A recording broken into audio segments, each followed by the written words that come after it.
नमस्कार मित्रांनो, जय शिवराय. स्वागत आहे तुमचं आपल्या एका नवीन मिनी व्लॉग मध्ये. एवढ्या सकाळी सकाळी 2 बॅग घेऊन मी कुठे निघालो सगळं सांगतो. त्यासाठी व्लॉग विदाउट स्किप करता कंटिन्यू बघा.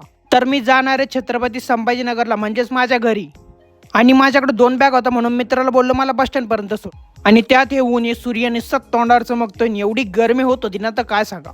एवढ्या वेळ वाट बघून आणि एवढं उन्हात थांबून फायनली तो आलाच बाबा एका परत सोडायला. काय लगेच गाडीवर बसून निघाला वाकडेवाडी बस स्टँडला.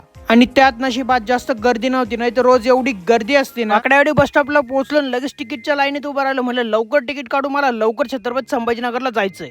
बसमध्ये गर्दी तर आहे, बरं जर लवकर आलो तिकीट काढलं ठेवली, लगेच सीटावर बसून घेतलं. आणि मी फक्त अर्धा घंटा तिकिटाच्या लाईनीत उभं राहिलो, पूर्ण घामाघूम होऊन गेलो. आणि तहान पण खूप जास्त लागली ती. म्हणलं पहिले पाणी पिऊ, नंतर आरामात एसीच्या हवेत बसू. त्यात ही एसी पहिले तर चालूच होत नव्हती, इकडून तिकडून कशी वशी चालू झाली, त्यात पण ती पूर्ण गरम हवा मारत होती. एसी असताना पण मी पूर्ण घामाघूम होऊन गेलतो.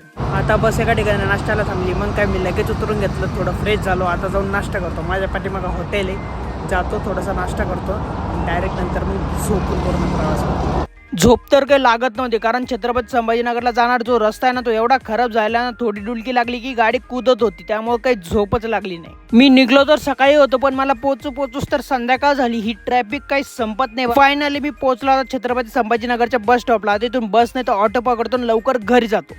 आणि पूर्ण बसमध्ये मी एकटा होतो, फक्त माझ्यासाठी बस टी पॉइंटला चालली होती. आज तर मला एकदम राजासारखी फिलिंग येत होती. त्यानंतर घरी जाऊन मी पलंगावरती डायरेक्ट झोपून घेतलं, कारण पाठीवरची बॅग एकदम जड होती. माझी पाठ तर आज पूर्ण कामातूनच गेली होती, लय दुखत होती. फ्रेश होऊन लगेच जेवायला बसून घेतलं, कारण मला जायचं होतं ऋषीकडे. आज माझी फेवरेट भाजी डुबोकोडा आणि पोळी. मग थोडी पावली यात्रा करून मी निघालो ऋषीच्या घरी. आणि आजचा ब्लॉग मी याच ठिकाणी एंड करतोय. ब्लॉग कसा वाटला कमेंट करून नक्की सांगा. लाईक आणि शेअर करायला विसरू नका. भेटूया उद्याच्या ब्लॉग मध्ये.